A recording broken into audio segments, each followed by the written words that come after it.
Subscribe कीजिए the perfect classes channel को और बेल आइकन को दबाइए लेटेस्ट वीडियो सबसे पहले देखने के लिए। हेलो स्टूडेंट, परफेक्ट क्लासेस में आपका स्वागत है। शिक्षा निदेशालय राष्ट्रीय राजधानी क्षेत्र दिल्ली की वर्कशीट नंबर 29 डिस्कस करेंगे। डेट है इसकी 7 अगस्त 2020। कक्षा 6 से लेकर 8th तक के बच्चों की वर्कशीट है। बच्चों, ये विद्यार्थी का नाम आपको यहाँ लिखना है, कक्षा अध्यापक का नाम आपको यहाँ लिखना है। और बच्चों, ये हिंदी विषय की वर्कशीट है। इस वर्कशीट का जो सब्जेक्ट है वो क्या है? हिंदी। ठीक है, हिंदी की वर्कशीट है ये आपकी। तो आइए डिस्कस करते हैं हम अपनी वर्कशीट। ये देखिए 2 पिक्स दिखाई हुई हैं हमें इसमें। एक ये पिक है और एक ये पिक है।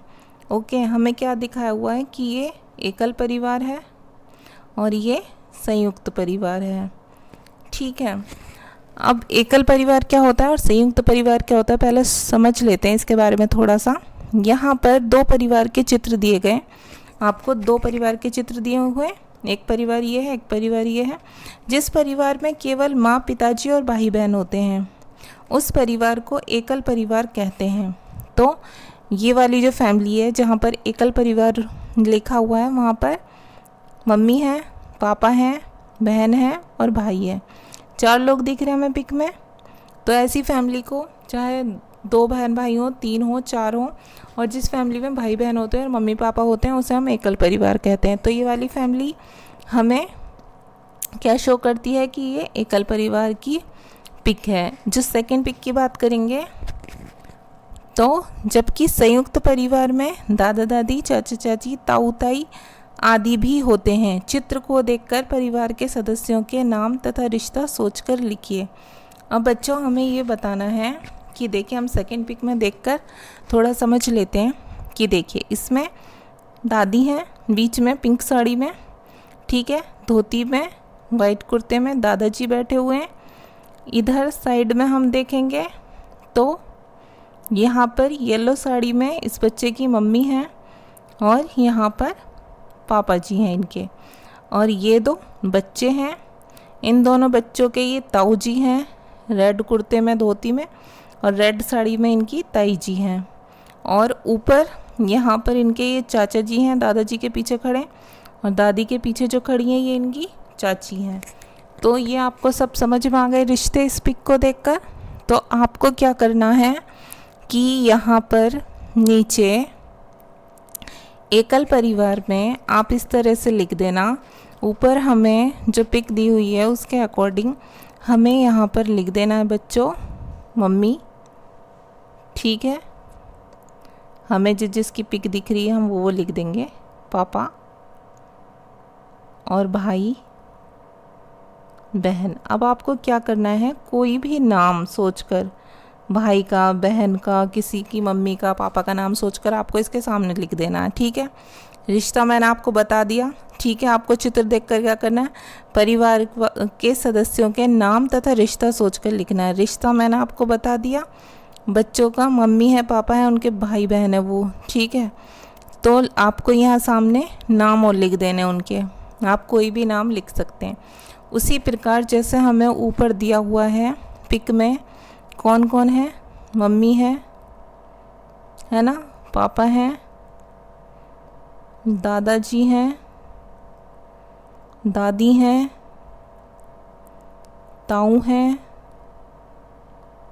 ताई हैं, चाचा हैं, चाची हैं, और एक बच्चा है, मतलब किसी लड़की का भाई होगा वो, और एक बहन है।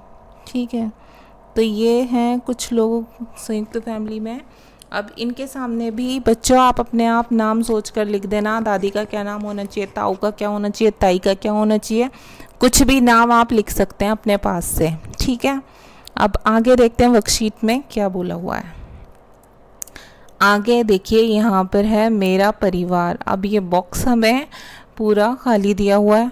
इस बॉक्स में हमें क्या करना है वो आप समझ लीजिए। दिए गए बॉक्स में अपने परिवार का चित्र बनाकर रंग भरिए। अब ठीक है, यहाँ क्या करना है आपको, पहले सुन लीजिए क्वेश्चन पूरा, फिर मैं समझा देती हूँ। दिए गए बॉक्स में अपने परिवार का चित्र बनाकर रंग भरिए तथा उनके नाम व रिश्ता भी लिखिए। परिवार में अधिक सदस्य हों तो क्या क्या लाभ होते हैं।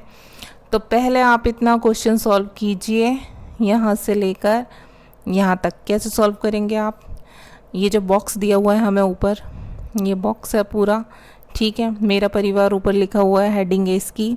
इसमें क्या करना है, आपको अपने परिवार का चित्र बनाना है। चाहे आपकी फैमिली जॉइंट हो या एकल फैमिली से हो, आपकी न्यूक्लियर फैमिली हो या जॉइंट फैमिली हो, संयुक्त परिवार हो या एकल परिवार हो, ठीक है। जितने भी मेंबर हैं आपकी फैमिली में, आपको उनकी पिक यहाँ पर ड्रॉ करनी है, ठीक। यहाँ पर आप उनकी 1 बाय 1 यहाँ पर पिक बना दीजिए, ठीक है। यहाँ पर जैसे मम्मी पापा की पिक बना देंगे, यहाँ भाई बहन की बना देंगे अगर एकल फैमिली है।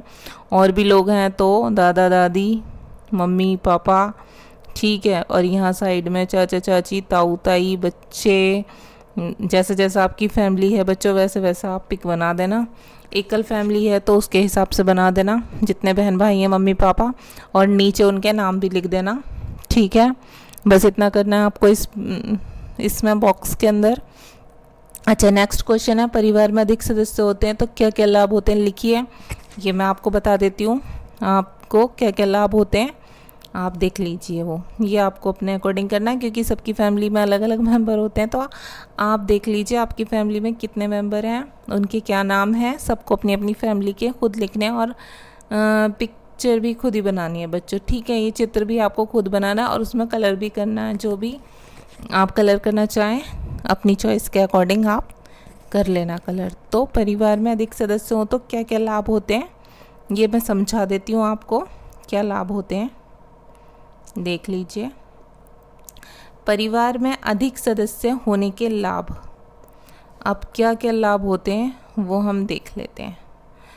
बहुत सारे लाभ होते हैं बच्चों, तो क्या क्या लाभ होते हैं। नंबर 1 देखिए, अधिक सदस्य वाले परिवार में बच्चों को अतिरिक्त प्यार और सपोर्ट मिलता है, जिससे बच्चे बड़े होकर ज़्यादा परिपक्व और समझदार निकलते हैं, ठीक है।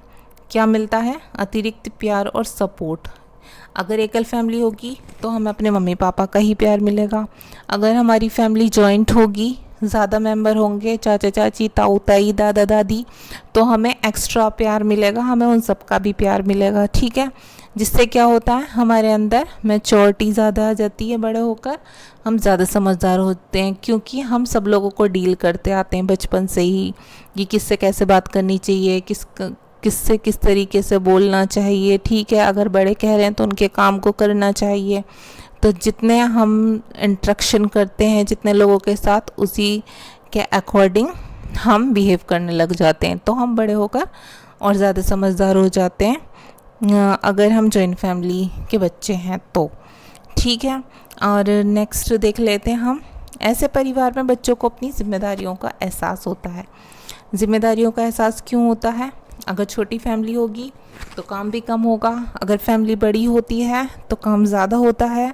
आपके दादा दादी भी आपको कुछ काम बता सकते हैं, चाचा चाची भी, तो आपको अपनी रिस्पॉन्सिबिलिटी पता चल जाती है कि हाँ, अगर मैं जितनी भी मेरी एज है मैं उसके अकॉर्डिंग काम कर सकती हूँ। अगर बड़े मुझसे कहते हैं तो मुझे ये काम करना चाहिए, तो मुझे पता चल जाता है कि मेरी एज में क्या क्या काम हैं जो मुझे करने हैं और मैं कर सकती हूँ। तो बच्चे उस काम को कर देते हैं इजीली। और कम फैमिली में कम काम होता है, ठीक है, तो उन पे इतनी जिम्मेदारियाँ नहीं पड़ती। बड़ी फैमिली में ज़्यादा काम होता है तो बच्चे जल्दी अपनी जिम्मेदारियों को समझने लगते हैं और वो ज़्यादा जिम्मेदारियाँ आसानी से उठा लेते हैं। नेक्स्ट देखिए, संयुक्त परिवार में बच्चों को बचपन से ही मिल बांटकर कार्य करना और घर में सभी की परवाह करना सिखाया जाता है। अब जितनी बड़ी फैमिली होगी बच्चों, उतना काम बट भी जाता है। अगर घर में एक बच्चा है या 2 बच्चे हैं तो वो काम सारा उन 2 बच्चों को ही करना पड़ेगा। लेकिन जॉइंट फैमिली में चाचा के भी बच्चे हैं, ताऊ के भी बच्चे हैं, ठीक है, तो बच्चे ज़्यादा हैं तो कभी कोई बच्चा काम कर देता है, कभी कोई बच्चा काम कर देता है, या एक ही काम को मिल बांट कर घर में कर लेते हैं और एक दूसरे की परवाह भी करते हैं। अगर किसी की तबीयत ठीक नहीं है सपोज़, तो दूसरे बच्चे को काम करने के लिए कह दिया जाता है, क्योंकि उसे सिखाया जाता है कि उसकी तबीयत ठीक नहीं है तो ये काम उसकी जगह तुम कर लो। तो इससे क्या सीखते हैं हम लोग, एक तो मिल बांट कर हम काम करना सीख जाते हैं, आसानी से हो जाता है, ऊपर से दूसरे की हम परवाह करना भी सीख जाते हैं। अब 4 पॉइंट देख लीजिए। एकल परिवार के मुकाबले संयुक्त परिवार में आर्थिक समस्याओं का समाधान आसानी से किया जा सकता है। बिल्कुल किया जा सकता है। अगर मान लो कि आपके कुछ प्रॉब्लम आ गई, ठीक है, तो आपको किसी चीज़ की नीड है तो आपके यहाँ नहीं है, तो आप दूसरी अपनी चाची या ताई के यहाँ से वो चीज़ ला सकती हैं। या मान लीजिए आपको कुछ पैसों की ज़रूरत है, ठीक है, तो आप अपनी दादी दादा से भी ले सकती हैं। मम्मी पापा नहीं दे रहे हैं तो बहुत सारी हमारी ऐसी प्रॉब्लम्स होती हैं, चाचा चाची ताऊ ताई से भी हम बहुत सी चीज़ें शेयर कर लेते हैं कि हमें ये प्रॉब्लम है। तो अगर मम्मी हमारी कोई बात नहीं सुन रही हैं तो हो सकता है हमारी दादी या चाची हमारी वो बात सुन लें, तो हमारी समस्या का समाधान आसानी से हो सकता है। बड़े परिवार में हमें अपने बुज़ुर्गों का अनुभव मिलता है, क्योंकि जो बड़े लोग होते हैं उन्होंने एक पूरी लाइफ गुजारी होती है और उन्हें बहुत सारे एक्सपीरियंसेस मिलते हैं। तो जब हम उनसे बात करते हैं, उनके साथ टाइम स्पेंड करते हैं, तो वो हमें अपने एक्सपीरियंसेस बताते हैं।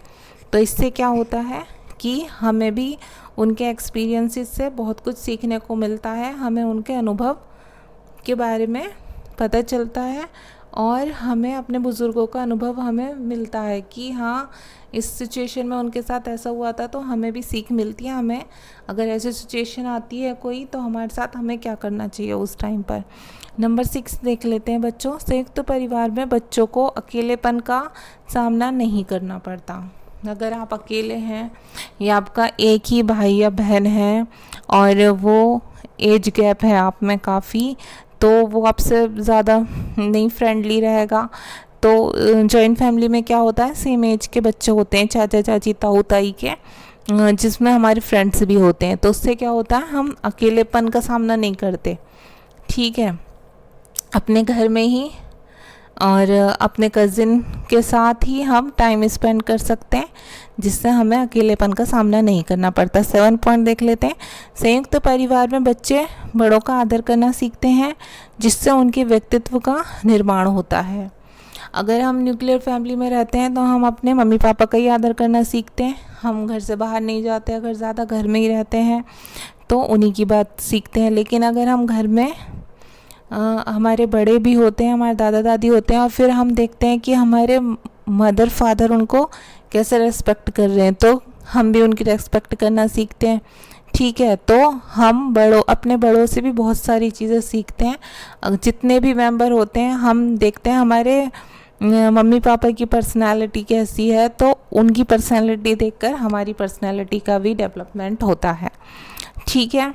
नेक्स्ट देख लेते हैं। संयुक्त परिवार के बच्चे अधिक सामाजिक होते हैं क्योंकि दादा दादी होते हैं, चाचा चाची और भी रिलेटिव्स जो होते हैं आते जाते रहते हैं घर में, तो हम सबसे मिलते जुलते हैं। इससे क्या होता है कि हम और भी ज़्यादा सामाजिक हो जाते हैं न्यूक्लियर फैमिली वाले बच्चे के कंपैरिजन में।